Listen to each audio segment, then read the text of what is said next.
y una presentación clínica frecuente que es el absceso del cuarto premolar superior en caninos. Después vamos a ver un poco de patologías de las glándulas salivales y por último vamos a pasar a urolitiasis, porque ya vamos a estar terminando con sistema digestivo y arrancaríamos con lo que hay de urinario. Hay dos grandes patologías o alteraciones que podemos considerar en cuanto a los dientes o la cavidad bucal y sus estructuras anexas, digamos, que lo que es encía, el hueso de la mandíbula y el maxilar, los ligamentos, cemento, raíz, digamos, todas las estructuras propias del diente y las asociadas al mismo. Esas enfermedades principalmente son la enfermedad periodontal y la enfermedad endodontal. La enfermedad periodontal es una enfermedad que se ve frecuentemente en la clínica y puede desencadenar una enfermedad endodontal, y vamos a ver cómo estas alteraciones pueden desarrollar o dar lugar a una presentación clínica frecuente, como les decía, que es el absceso del cuarto premolar superior en caninos. La enfermedad periodontal en sí es una, digamos, la definición engloba todos los estadios de inflamación o afectación que puede haber en el periodonto, que puede ir desde una gingivitis. La gingivitis es un proceso simple que suele estar presente en gran cantidad de pacientes. Casi todos los caninos en algún momento de su vida tienen gingivitis, y es básicamente una alteración reversible, una inflamación de lo que le decimos vulgarmente encía, hasta desarrollar, puede llegar a afectar una periodontitis, donde ya la periodontitis suele ser un proceso no reversible, porque ya se alteran estructuras de fijación del diente de una manera irreversible, con la consecuencia final que se puede aflojar e incluso perder la pieza dentaria por falta de sustento y fijación. Otro camino también es que puede desarrollar, como les decía, una enfermedad endodóntica, y eso puede desencadenar la formación de un absceso periapical. Como les decía, la mayoría de los perros tienen gingivitis en el transcurso de su vida. Hay algunos pacientes en los cuales esta gingivitis no progresa, sea por una cuestión propia del paciente, o sea por una cuestión de colaboración del propietario en la higiene bucal, por ejemplo, pero en otros animales esta sigue avanzando y de la gingivitis se termina desarrollando una periodontitis. La periodontitis siempre se ve con más frecuencia a mayor edad en los pacientes, y generalmente sobre todo en caninos de talla pequeña, se ve con más frecuencia. Esto no se sabe si obedece a una cuestión propia del paciente o a los hábitos de vida que tienen los pacientes de menor tamaño. Puede haber algunos factores que contribuyan a que se comience a desarrollar la enfermedad periodontal, en el sentido que son factores que pueden afectar a que se dé el paso inicial, que es la adherencia de la placa bacteriana, que puede ser, por ejemplo, apiñamiento de dientes cuando tenemos un paciente que no elimina los dientes deciduos, tiene dientes retenidos, presencia de material extraño. Por ejemplo, hay muchos pacientes que por alguna patología dermatológica, por ejemplo, están con prurito y se rascan, y muchas veces los pelos se le terminan enredando en los incisivos y en los caninos, y ese material extraño queda ahí atrapado y contribuye a que se dé este proceso de enfermedad periodontal. Las dietas caseras, que suelen ser blandas y no suelen tener un efecto mecánico sobre la superficie dentaria, favorecen o permiten que la placa se adhiera sin mayores problemas. Es muy común por eso en perritos pequeños que son falderos, que viven con el propietario encima y comen mucho y comparten mucho de la comida casera. Se suelen ver estas con más frecuencia en este tipo de pacientes.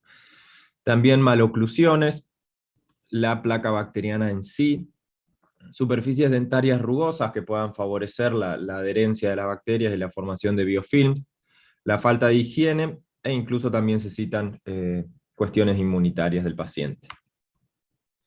Tienen algunos ejemplos de lo que decíamos recién. En el paciente de arriba a la izquierda tenemos una persistencia de la dentadura decidua. Todos estos espacios, ven como acá se está comenzando a formar un cálculo, es decir, se está mineralizando la placa. Vemos que tiene dos caninos, está retenido lo que sería el de leche o el deciduo, y el definitivo ahí está en caudal. Maloclusiones, prognatismo, enognatismo, en estos casos los dientes están más expuestos, por ahí a ensuciarse, a lastimarse, a fracturarse, a alterarse su esmalte y volverse rugosos. Y los alimentos caseros, donde por ejemplo podemos poner un poco de carne picada que no tiene ningún efecto mecánico cuando el paciente lo mastica. Ya vamos a hablar un poquito de los beneficios de estos efectos mecánicos.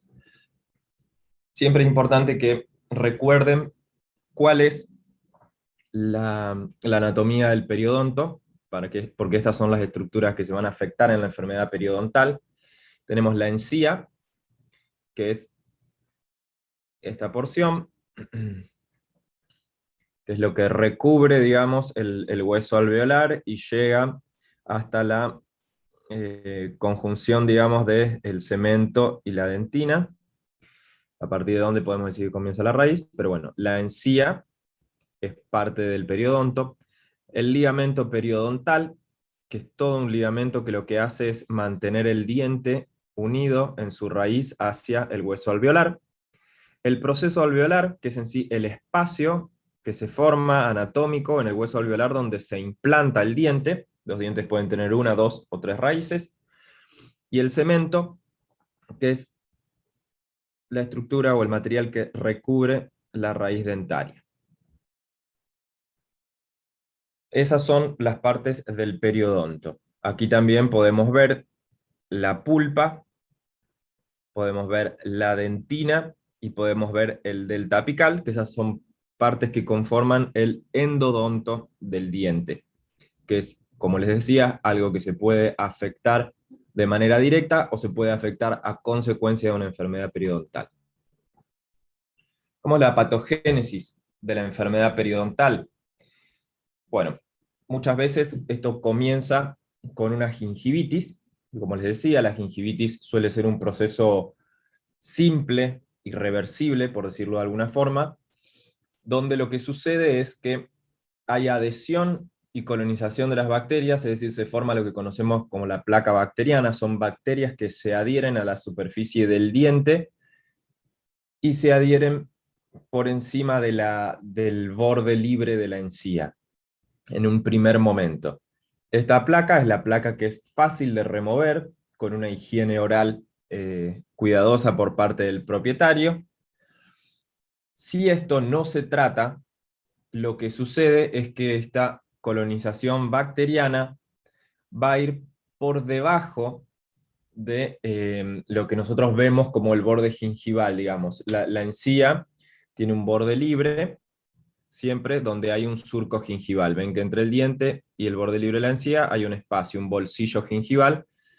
Cuando las bacterias colonizan esa zona, lo que sucede es que la flora bacteriana, que es principalmente eh, aerobia, va a modificar el potencial redox, es decir, disminuye la tensión de oxígeno en este espacio, que es, digámosle, semicerrado, y se comienzan a desarrollar bacterias anaerobias o anaerobias facultativas, y esto va a permitir que se desarrolle una gingivitis un poco más compleja, que se mantiene de forma crónica, que ya es un poco más difícil de eliminar con el cepillado, y a la larga, esta placa bacteriana, lo que sucede, que es lo que normalmente uno ve y nombra como sarro, es que se producen depósitos minerales y se provoca la formación de este sarro y la persistencia del cuadro de gingivitis, de esta infección y de esta persistencia de las bacterias unidas al diente.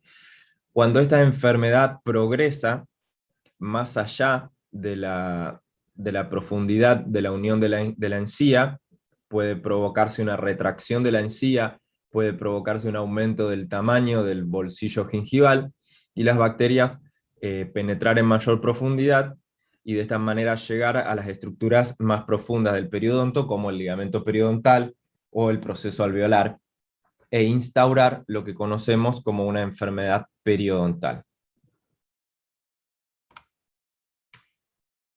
La signología clínica de los pacientes con enfermedad periodontal son halitosis, puede que haya trazas de sangre en la saliva, o el propietario comienza con un cepillado por recomendación de un colega, observa que hay sangre, o por ahí le dan un hueso de juguete y observan que quedan trazas de sangre. Esto puede indicar incluso desde los estadios tempranos, donde hay simplemente una gingivitis, ya puede haber sangrado de la encía. Disconfort al alimentarse, cuando ya el proceso periodontal está más instaurado. Recuerden que, como dijimos al principio, puede llegar al aflojamiento de las piezas, e incluso en el peor de los casos a la exfoliación, o a veces uno tiene que llegar a retirarla. Este tipo de alteraciones muchas veces pueden provocar dolor y disconfort al alimentarse. Puede haber descarga nasal, o se pueden formar algún otro tipo de fístulas, como lo vamos a ver en el cuarto premolar, cuando se termina produciendo una infección de la región periapical del diente, a través de estas bacterias que han llegado y se han abierto camino hacia la profundidad de la raíz del diente. A modo de ejemplo, tienen un paciente chico, un Yorkshire Terrier, de edad avanzada, donde ven toda la mineralización de la placa bacteriana, formado como cálculos o sarro, y se ve toda una encía que no se aprecia perfectamente, pero seguramente cuando uno retire el sarro a través de un ultrasonido se va a observar una retracción gingival. ¿Cuáles pueden ser las complicaciones de esta enfermedad? Como dijimos, la consecuencia final puede a veces ser la pérdida del diente, cuando ya se afecta el proceso alveolar y hay un proceso de resorción ósea, y se pierde el sustento óseo junto con el ligamento periodontal y la encía. Entonces la pieza dentaria queda totalmente floja y se puede perder. Pueden formarse trayectos fistulosos, a veces pueden llegar, según el diente afectado, a cavidad nasal, cavidad oral, o tenemos el absceso periodontal, que es por la ubicación de las raíces del cuarto premolar, termina formándose un absceso y un trayecto fistuloso en el canto medial del ojo. Se pueden producir fracturas mandibulares. Las fracturas estas son un tipo de fracturas que nosotros decimos patológicas, donde la enfermedad periodontal es tan severa y la resorción ósea tan marcada que se produce un debilitamiento, es muy común en la mandíbula, y luego cuando el paciente está jugando con otro perrito de manera brusca o no tan brusca, o a veces muerde algún juguete, algún huesito o algún alimento duro, sufre una fractura espontánea, porque en realidad lo que sucede es que el hueso de la mandíbula estaba marcadamente debilitado. La enfermedad endodóntica, como les dije, a veces estas bacterias que se abren camino a través del periodonto llegan a la región apical del diente, llegan al delta apical, y a través de ahí pueden afectar la pulpa, produciendo una pulpitis, pueden infectar el delta apical, y en esos casos a veces también producen el absceso periapical. La enfermedad endodóntica, vamos a ver, también se puede producir de manera primaria. La enfermedad sistémica, esto está muy traspolado de medicina humana. En medicina veterinaria todavía son objeto de estudios, pero en términos generales se considera que estamos frente al mismo panorama, digamos. Muchas veces la enfermedad periodontal puede tener consecuencias a distancia, como una enfermedad renal o una enfermedad cardiovascular.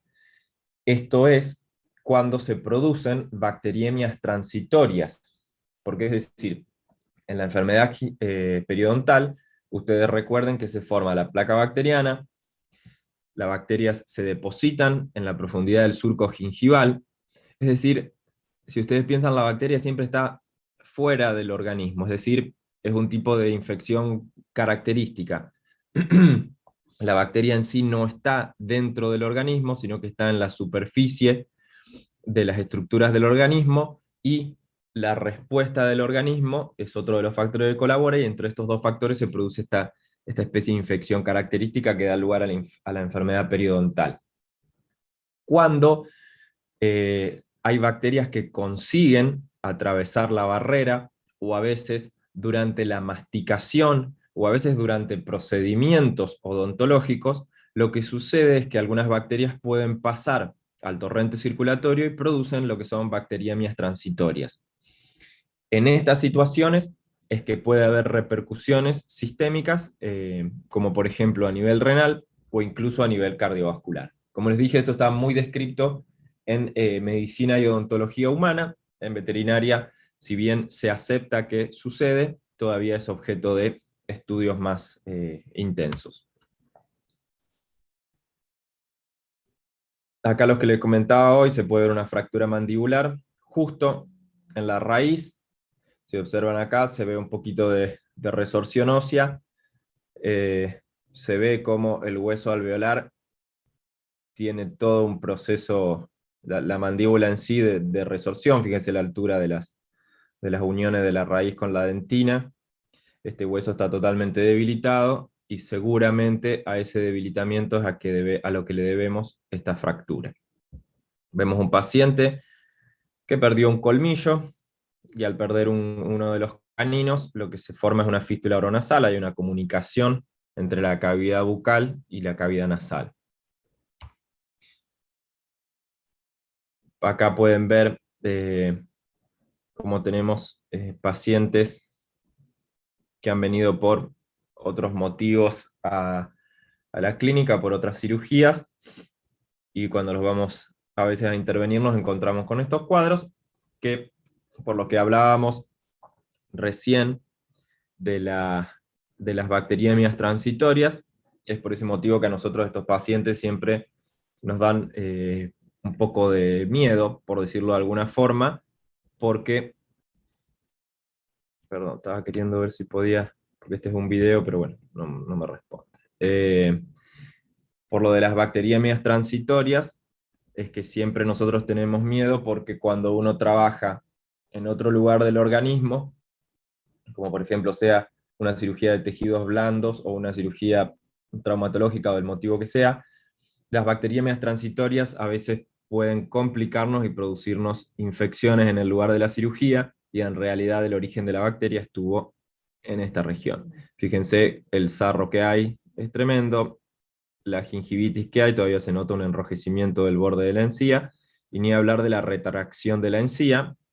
Y si a este paciente le hacemos una radiografía, muy posiblemente observemos resorciones óseas a nivel de los huesos y los procesos alveolares, como veíamos en la radiografía anterior. Fíjense cómo en este caso está totalmente afectado el periodonto, y las piezas dentarias están súper flojas.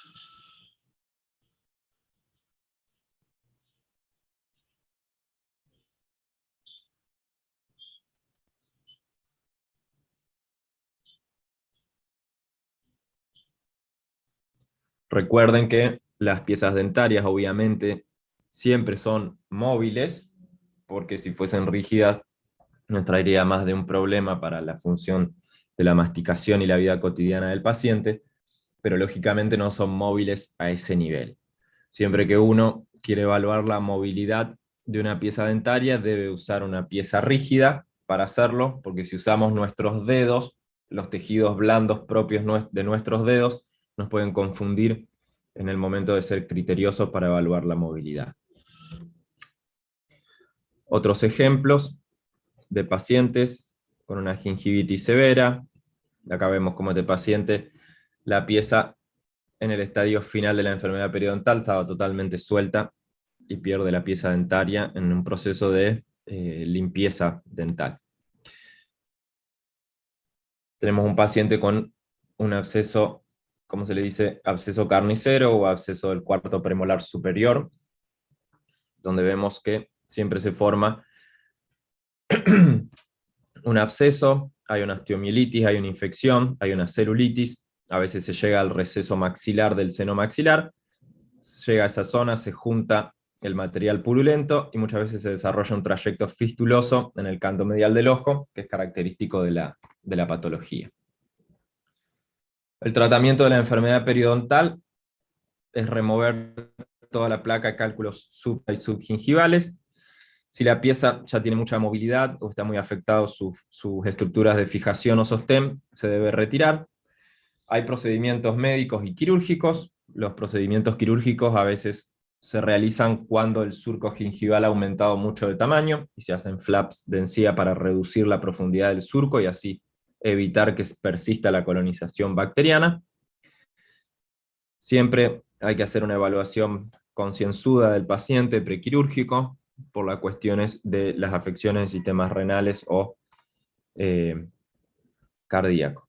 El cavitador ultrasónico es lo que más se suele utilizar para eliminar la placa bacteriana y los cálculos de sarro. Ahí hay un antes y un después. De todas maneras, este paciente, tanto importante como la remoción del sarro es la profilaxis que se debe explicar al propietario. Lo principal, hay que evitar la acumulación de placa bacteriana. Eso se consigue con la higiene bucal. Eso se consigue con un cepillado diario de los dientes, igual que nosotros. La realidad es que prácticamente muy pocos propietarios realizan cepillado de sus pacientes, pero bueno, es la forma más efectiva de remover la placa. Vienen algunos pastas de cepillado que son palatables o por ahí colaboran a que el paciente se acostumbre al cepillado. El uso de dieta apropiada.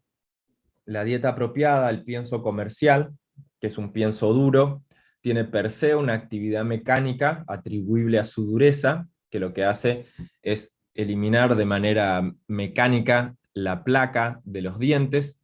Además, con su dureza mantiene un funcionamiento de todo el aparato, de todo el mecanismo de masticación, que lo que se traduce en una, digamos, es toda una estructura periodontal sana, porque al mantenerla en funcionamiento nos aseguramos que haya una buena circulación y las estructuras se utilicen para lo que la naturaleza las concibió, entonces se mantienen sanas. Muchos pacientes que comen dietas caseras pierden esta acción mecánica e incluso son dietas blandas, así que también se pierde este factor de mantener sana la encía, la mandíbula y los maxilares. Entonces se favorece el depósito de placa bacteriana. También vienen algunos juguetes que desconozco su efectividad, los promocionan como que ayudan a eliminar la placa. Y lo otro que vienen, algunos están probados y otros no, son los tipo premios que vienen de marcas comerciales de distintas durezas para que los pacientes coman y eso colabora en la limpieza de los dientes.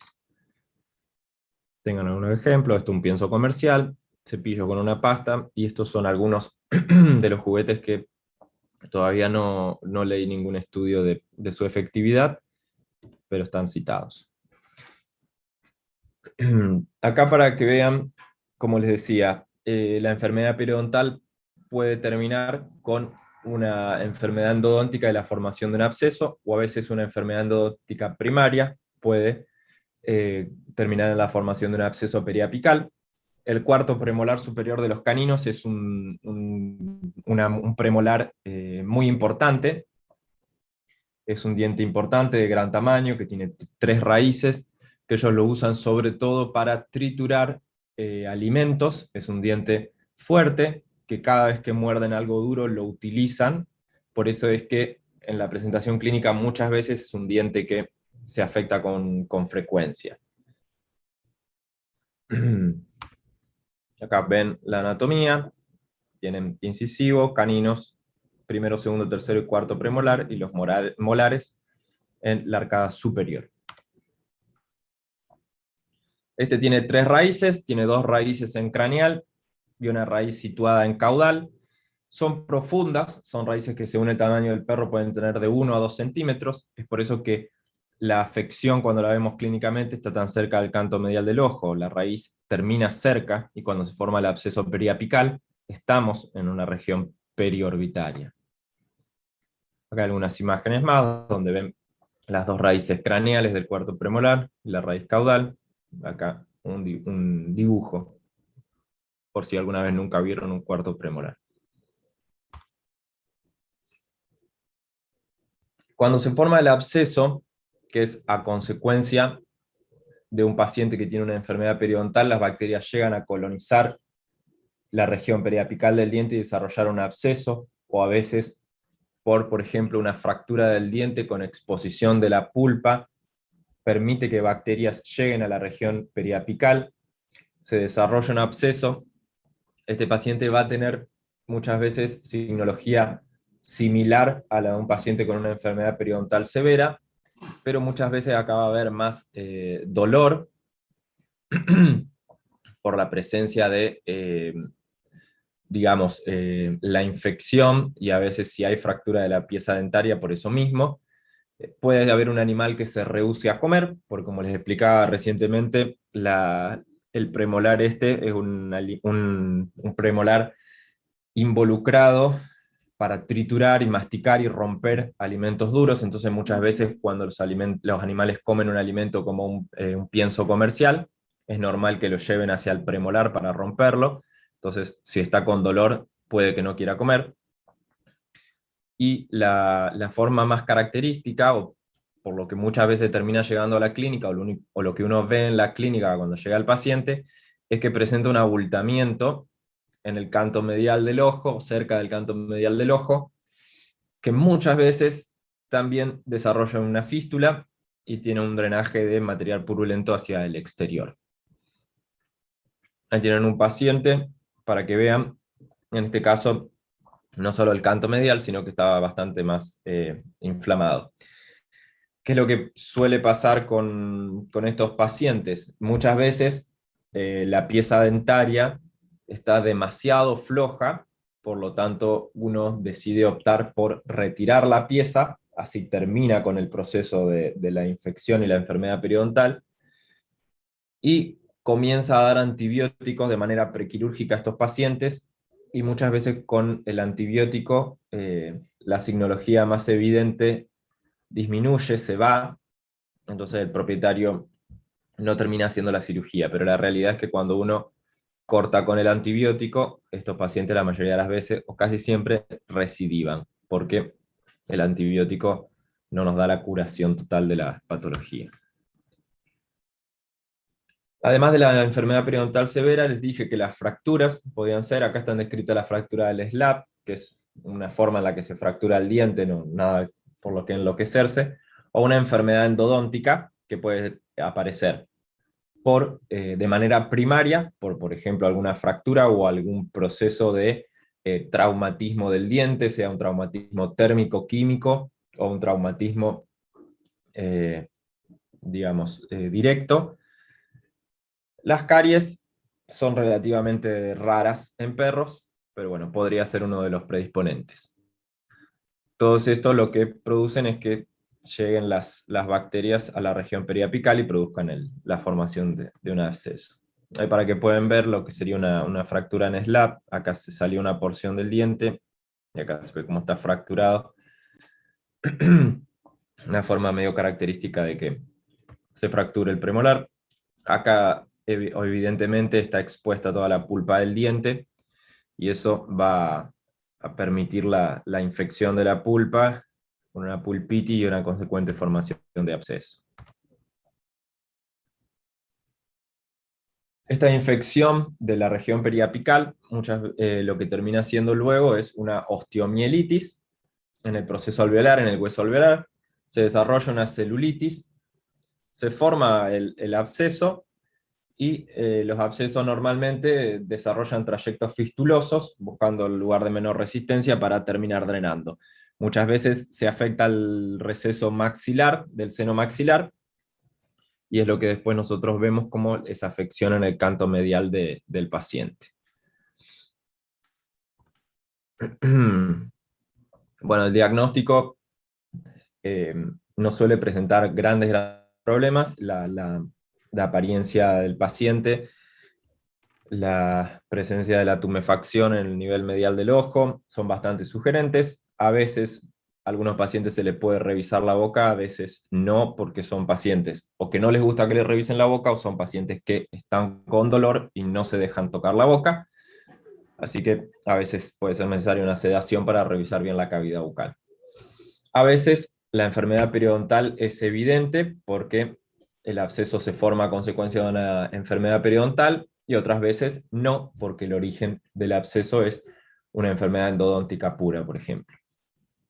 Siempre debemos hacer una evaluación radiográfica para ver el estado, sobre todo, de lo que podemos evaluar en la radiografía, que es el hueso alveolar, para decidir el tratamiento. Acá vemos una gran resorción ósea. Seguramente esta pieza está muy floja y haya que retirarla.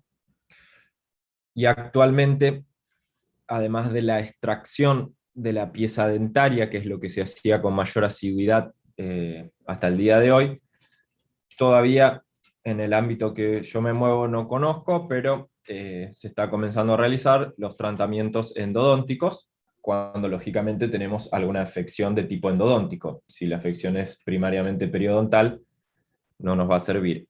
Los tratamientos endodónticos es lo que nosotros, y ustedes seguramente conocen como los tratamientos de conducto, donde se trata el diente, acá lo vemos en un incisivo, se elimina toda la pulpa, luego el espacio de la pulpa se rellena con otro tipo de material, y de esta forma lo que se trata de evitar es que la enfermedad progrese y conservar la pieza dentaria y no tener que llegar a retirar la misma. Bueno, no sé, Nico, si hay alguna pregunta, si no, vamos a ir pasando a la parte de las glándulas salivales para aprovechar el tiempo. No, ya fui respondiendo, así que dale nomás. Bueno,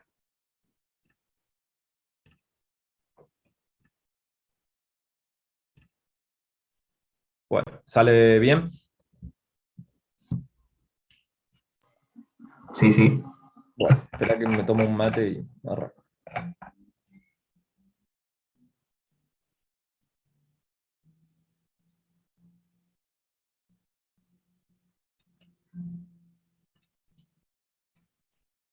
Otra de las patologías que vamos a hablar para cerrar con la parte del aparato digestivo es las patologías de las glándulas salivales, sobre todo el mucocele salival. Es una patología que seguramente, si bien la bibliografía dice que no es tan frecuente, seguramente la van a ver con frecuencia en la clínica diaria. Y vamos a hablar un poquito de las neoplasias, que es importante tenerlas como diferencial, porque si bien nuevamente la bibliografía dice que son raras, seguramente se la vayan a cruzar en la clínica diaria. Patologías quirúrgicas más frecuentes de las glándulas son el cialocele o el mucocele salivar, lo pueden encontrar de las dos formas en la bibliografía, los cialolitos y las neoplasias son como tres de las más frecuentes, si bien de estas tres el cialolito es bastante infrecuente. Para que recuerden, un recordatorio, porque después siempre estamos durante los exámenes y comenzamos a hablar de los mucoceles o de los cialoceles y las ubicaciones y qué glándula podrían estar afectadas, y resulta que nos recuerdan cuáles son las glándulas salivales. Bueno, siempre de a pares son estas glándulas: parótida, mandibular, sublingual y cigomática. Recuerden que la mandibular y la sublingual están íntimamente relacionadas e incluso comparten los conductos de drenaje. Ahí tienen una imagen anatómica de estas cuatro: parótida, mandibular, sublingual y cigomática. Parótida, mandibular, el complejo sublingual y la cigomática. Lo mismo en el gato. Acá tienen otra imagen un poquito más realista, donde tenemos la parótida mandibular, la sublingual, que es un complejo, a veces hay incluso glándulas desparramadas a lo largo del conducto, por decirlo de alguna forma, y la cigomática. Bueno, ahí arrancamos, tomo un mate. En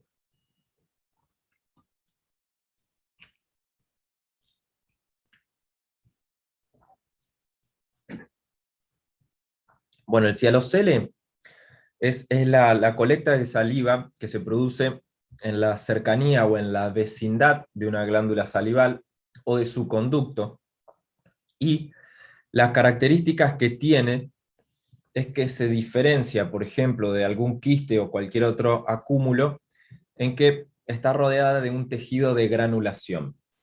Cuando la saliva sale al tejido subcutáneo, provoca una irritación y el organismo la rodea con un tejido de granulación. A diferencia de un quiste, como les decía, que ustedes saben que se rodean de tejido epitelial. La filtración generalmente se puede dar, o está descrito que se puede dar desde cualquier glándula. Lo más común es que se afecten la sublingual o a veces la maxilar, pero la parótida es raro y la cigomática también es bastante raro. Por lo menos nosotros en la clínica no hemos visto afecciones de esas glándulas. Se describen varias causas.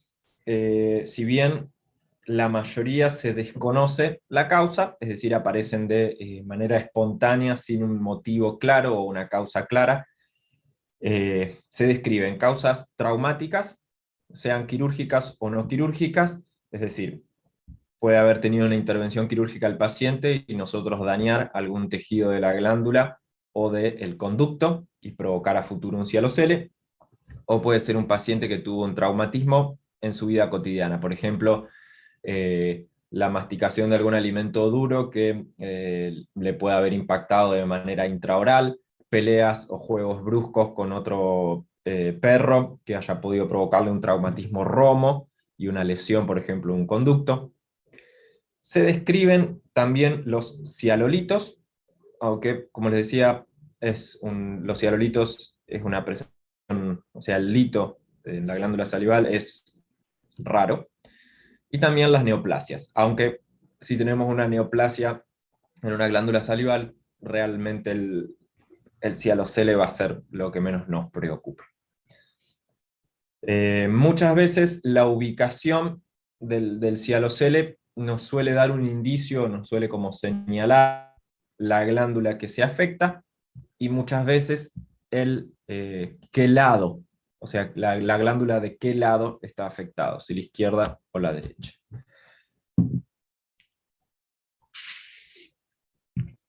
Hay 4 presentaciones más frecuentes, a ver, de las cuales el cialocele cigomático es bastante rara.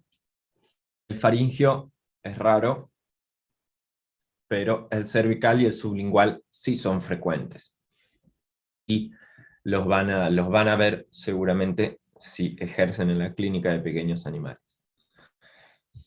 El diagnóstico, más que nada, se va a basar porque el propietario, supongamos un cialocele cervical, le va a venir a la clínica, le va a llevar el perro con una masa fluctuante en la región cervical o intermandibular.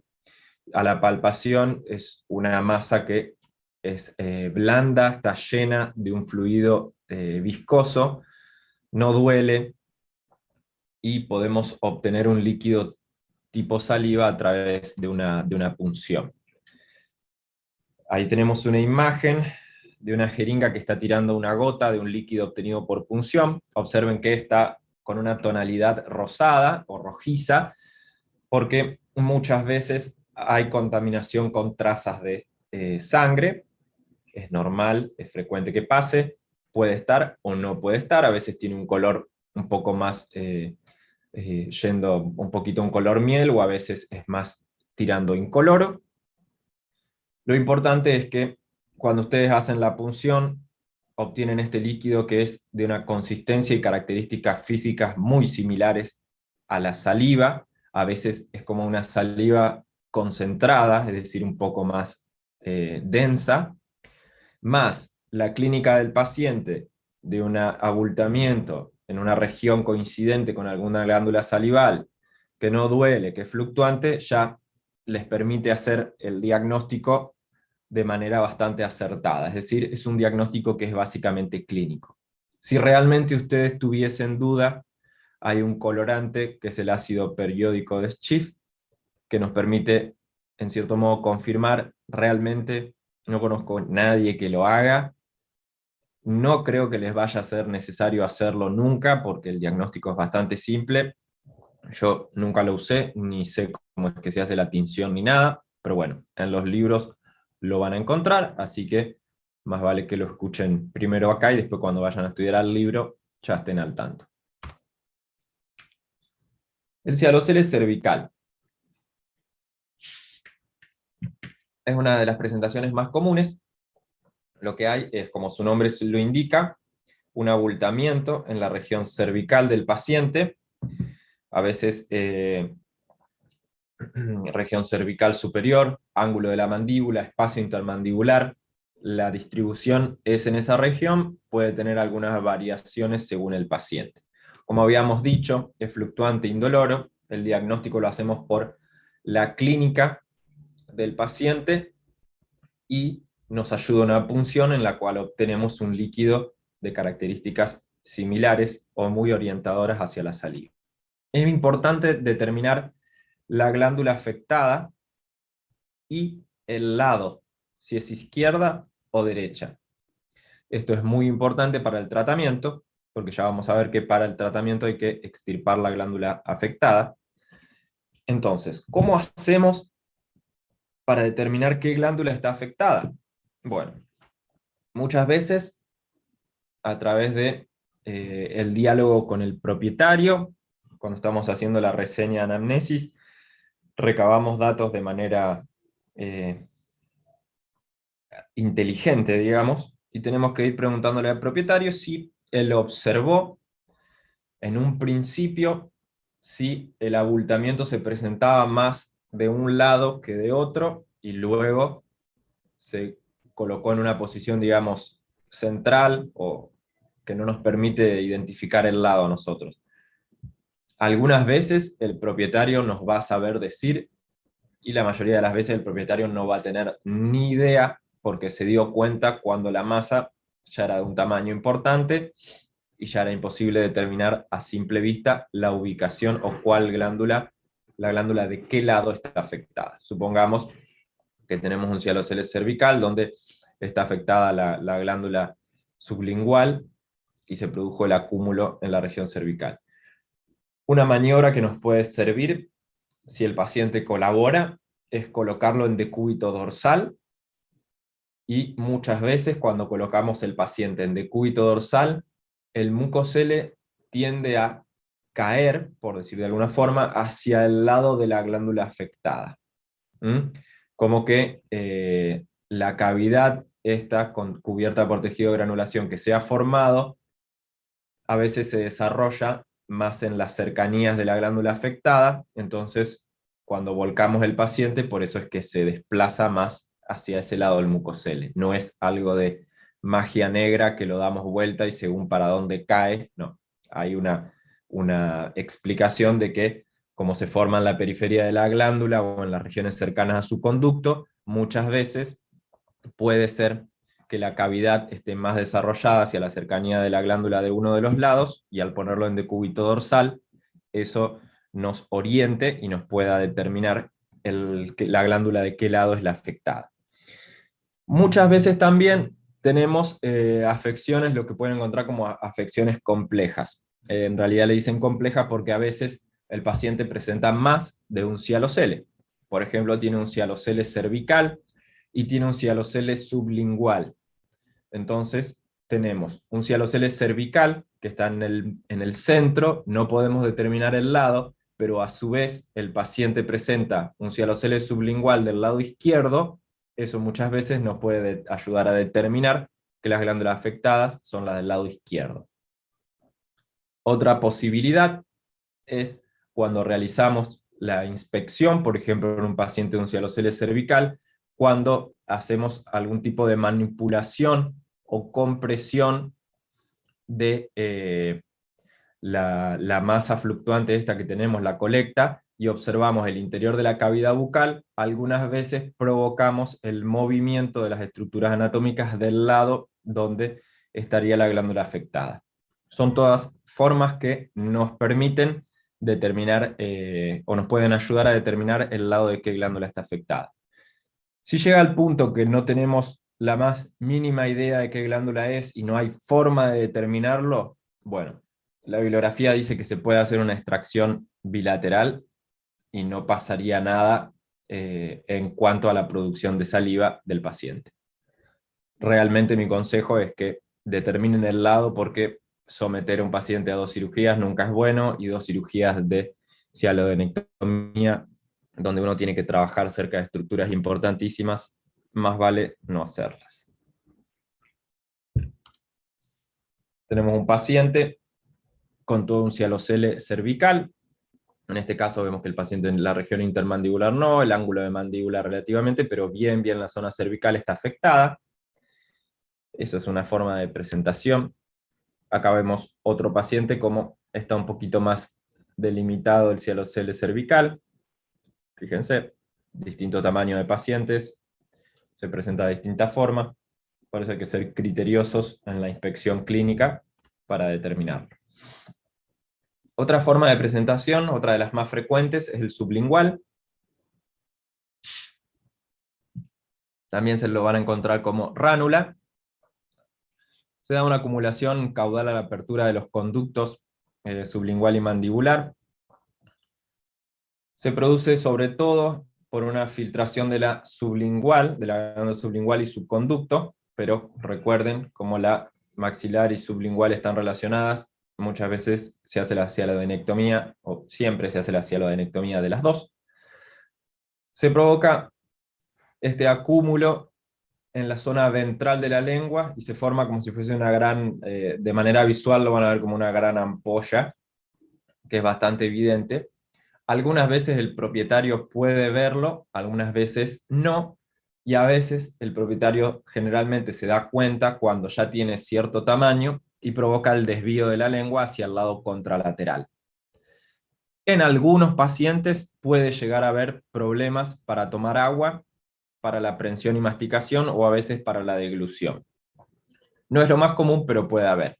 Muchas otras veces puede haber lesiones del cialocele mismo, por ejemplo, por contacto con la superficie de los dientes y ese tipo de cosas. Ahí tienen, por ejemplo, un paciente con un cialocele cervical y un cialocele sublingual. Fíjense cómo el cialocele cervical es relativamente difícil saber el lado, como les contaba hoy, está como en una posición neutral, pero fíjense, está acompañado de un sublingual derecho, entonces podemos asumir que el lado afectado es el derecho para establecer nuestro tratamiento. Acá vemos otro cialocele sublingual, fíjense cómo hay ya una ulceración por el contacto con el cuarto premolar inferior. Esto provoca básicamente por la cuestión de que la ránula esta provoca ocupamiento en la cavidad bucal y termina contactando con el diente. El faringio. El cialocele faringio no es tan común. Ahora, ¿cuál es la característica o lo importante a tener en cuenta del cialocele faringio? Bueno, que al formarse en la faringe rostral a la epiglotis, cuando se forma nos puede provocar cierto grado de obstrucción de las vías aéreas superiores, y eso es lo que se transforma en algo complicado y puede hacer que el paciente requiera una atención un poquito pronta, en donde nosotros lo que tenemos que hacer es atender primero, digamos, lo atendemos como si fuese una urgencia, proporcionando una vía aérea permeable y asegurándonos la ventilación del paciente si es que éste no lo está pudiendo hacer, y luego lo inspeccionamos. Si vemos que es un cialocele faringio, en primera instancia, el primer paso del tratamiento lógicamente va a ser drenarlo, porque necesitamos de manera aguda retirar esa obstrucción de las vías aéreas. Fíjense, acá tenemos un cialocele faringio, como produce ocupación en craneal a la epiglotis, por eso obstruye la entrada del aire. Acá tenemos otro. En este tipo de situaciones, lógicamente, antes de pensar en la cialoadenectomía y en la resolución definitiva del problema, vamos a tener que vaciarlo de manera urgente con una incisopunción y que el paciente restablezca su capacidad ventilatoria normal, le evitamos ese distrés respiratorio y después vemos el tratamiento. El cigomático realmente es raro, va a coincidir con la región cigomática, puede producir, yo nunca vi uno, alguna bibliografía dice exoftalmos y otro dice enoftalmos, así que se ve que puede variar según hacia dónde va el cialocele, puede haber estrabismo, protrusión del tercer párpado. Los tratamientos. El tratamiento definitivo para esto siempre es la extirpación de la glándula o las glándulas y sus conductos. Esta maniobra se llama cialoadenectomía. Acá tenemos con frecuencia, para que vean, en el faringeo, cervical y sublingual, la mayoría de las veces se afectan la mandibular y sublingual. Esas dos son, que a su vez están comunicadas, son las que la mayoría de las veces vamos a tener afectadas nosotras, y es, si ustedes se dedican a cirugía, las glándulas que posiblemente más retiren en su trabajo, cuando tengan pacientes con cialoceles. Recordar el faringeo, primero tenemos que drenarlo y después pensamos en resolverle. En el sublingual, después vamos a ver unas imágenes, se drena también por la incomodidad que genera, se realiza una marsupialización y una cialoadenectomía. La marsupialización se realiza porque muchas veces se vuelve a llenar rápidamente, entonces con la marsupialización demoramos lo que sería la cicatrización de este espacio neoformado, y eso sumado a la cialoadenectomía sería resolutivo. Si realizamos solo drenaje y marsupialización, la bibliografía cita que hasta un 42% de los pacientes recidivan en 48 horas. Nosotros hemos probado, a veces alguno lo que hace es, cuando el paciente se le programa la cirugía para darle un alivio transitorio, uno drena el cialocele, por ejemplo, el sublingual, lo drena para que el paciente tenga esa comodidad y en 2 o 3 días lo interviene, pero es solo para eso, porque el drenaje y marsupialización como único tratamiento no es lo correcto porque recidiva. Si nosotros realizamos la cialoadenectomía y a pesar de eso hay una recidiva, lo más probable es que haya que hacer una revisión de la técnica. Por ahí no retiramos la totalidad del conducto, por ahí se retiró solo la glándula mandibular y no se retiró la glándula sublingual en su totalidad. Entonces hay que revisar la técnica. Generalmente es una técnica que cuando se realiza bien no tiene mayores complicaciones. Eso es como se realiza una marsupialización de una ránula. Se saca una porción extensa del tejido y se une el interior del cialocele con el borde de mucosa oral. Hay algunas imágenes que después las pueden, acá no tomamos técnica, pero para que no sea tan abstracto, fíjense lo que les decía yo de hacer cirugías bilaterales de esto, estamos incidiendo para sacar la mandibular, por ejemplo, y la sublingual, fíjense que estamos incidiendo en esta región. Acá solamente muestra la vena yugular, pero acá tenemos un manojo de vasos y nervios bastante importantes. Así que hay que conocer muy bien la anatomía antes de realizar estas cirugías. Siempre la mandibular se retira con la sublingual y con su conducto. Algunas imágenes, esto lo pueden encontrar en la bibliografía o en internet, como les decía, para que por ahí no les resulte tan abstracto lo que se habla. Fíjense la cantidad de tejidos, las glándulas, el conducto, la musculatura.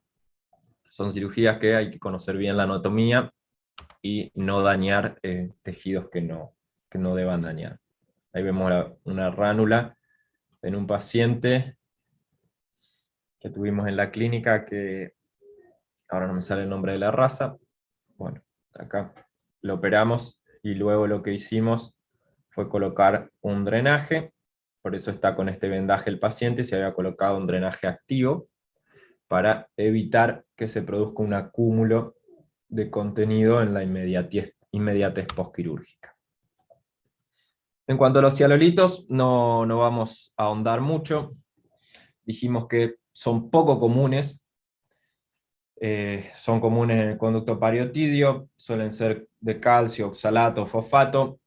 Lo que pueden producir son obstrucciones del conducto o laceraciones del conducto, y la forma de tratarlos es con una remoción quirúrgica, o a veces realizar la cialodenectomía con su conducto. Pero son poco comunes. Y las neoplasias, importante que las tengan en cuenta, porque muchas veces hay que hacer diferenciales. Si bien la bibliografía dice que son muy raras, nosotros hemos tenido casos, son neoplasias complejas. Si tenemos un paciente con este cuadro, obviamente hay que tratarlo como un paciente oncológico, con su citología, con su estadificación y su posterior estudio de imagen para decidir una resolución quirúrgica o quimioterápica o radioterapia. La mayoría de las veces son adenocarcinomas, son neoplasias malignas que tienen mal pronóstico, se suelen afectar con mayor frecuencia mandibular y parotidia, provocan mucha invasión local y provocan metástasis.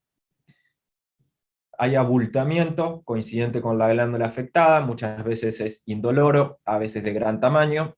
Corresponde realizar una citología para tener un primer pantallazo de frente a qué nos encontramos, y hacer buenos estudios de imagen. Se puede comenzar con una ecografía como orientador muchas veces, porque si tenemos, por ejemplo, la mandibular, si recuerdan las imágenes anteriores, tenemos estructuras vasculares y nerviosas muy importantes. Nosotros hemos tenido pacientes donde la glándula afectada tumoral involucraba la yugular, carótida, y se transforma en un cuadro lamentablemente imposible de resolver desde el punto de vista quirúrgico, porque el riesgo es altísimo. Por eso es muchas veces importante el estudio de tomografía para planear la cirugía. Hay que hablar con los propietarios, porque son cuadros complejos, ese es el trabajo que más que nada lleva a cabo el oncólogo, y cuando se pueda realizar el tratamiento quirúrgico, se realiza, y si no, se utiliza quimioterapia y radioterapia. Los resultados son no del todo buenos en general, son neoplasias muy malignas y que no suelen resolver de manera favorable. Tiene un estudio de imagen donde se ve la glándula parótida afectada, a modo, como digo siempre, para que no les resulte por ahí tan abstracto y se vayan familiarizando con algunas de las imágenes que se pueden encontrar. Bueno, esta es la bibliografía básica de la cátedra. Este libro está como complementaria, saqué varias imágenes de ese libro, es un libro que me gusta mucho. Cualquier cosa en la biblioteca no está, pero lo pueden conseguir en internet. Bueno, no sé, Nico, si hay algo de pregunta, si estamos. Che, no hay preguntas, así que vamos a dar 5 minutos, 9:05 empezamos con patología urinaria. Listo.